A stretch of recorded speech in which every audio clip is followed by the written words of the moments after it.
Qualcomm Snapdragon Insider phone.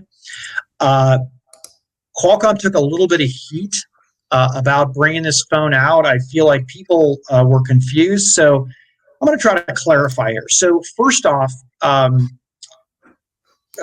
has a one-to-one consumer marketing program called Qualcomm Insiders, okay?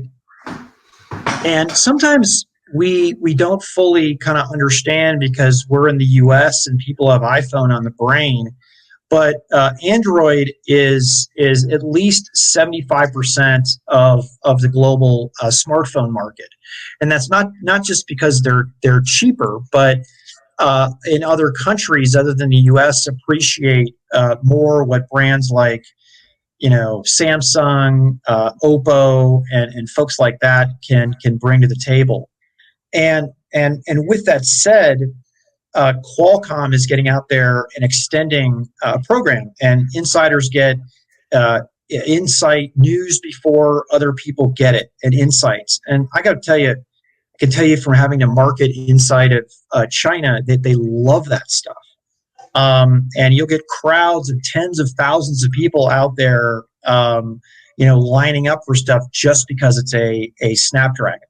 And we can't fully grok that here in the U.S. I understand that.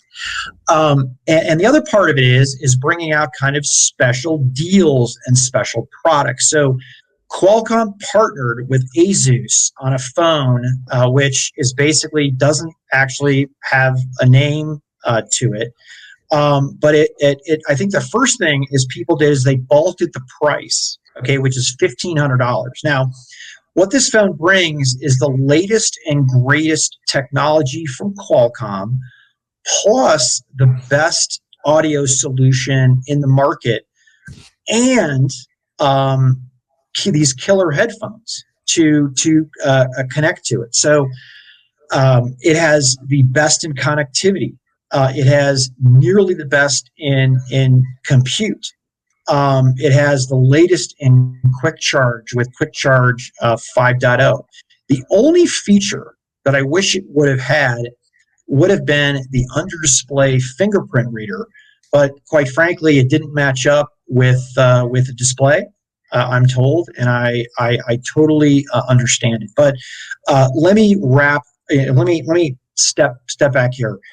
They took a lot of heat because of the specs, right? It doesn't have the Plus processor in there, and there were a couple other nits out there. I think that's completely missing the point. This is for insiders and not the general public. So, I wrote a pretty feisty, I would call it a response piece out there on Forbes, but really tried to set the record straight. So if you're interested, check that out. But good luck, and I appreciate Qualcomm trying to go direct with some of its customers. And no, it's not getting into the smartphone business, folks. Don't be confused. It needs its OEMs and ODMs for this. This is just part of some kudos and special insider opportunities. Yeah, the long and short is simple here, Pat. Snapdragon is an immensely flexible and leading, capability platform, and vendors and OEMs and ODMs do make selections on the feature specs that they put into devices. Qualcomm, in spirit of partnership, probably guides but does not dictate, and nor should they. That would be problematic. But how they're used.